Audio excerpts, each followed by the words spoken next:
और तो ये कांच का पिंजरा है, पिंजरे में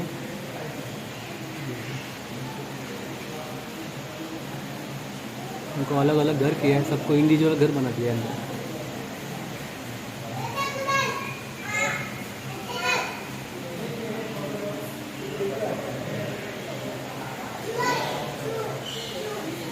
ऐसे बड़ा पंछी।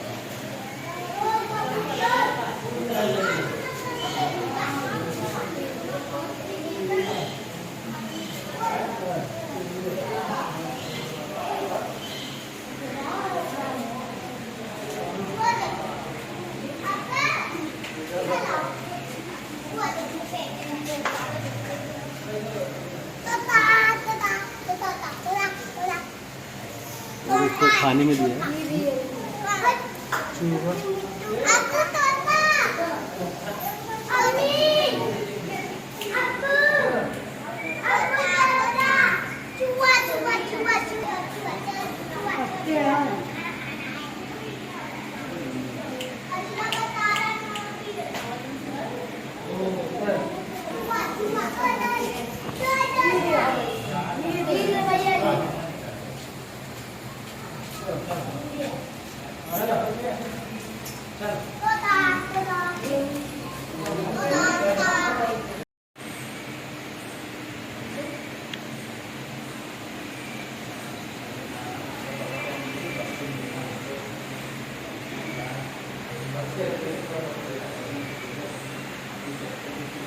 देखो ऊपर बैठे हैं।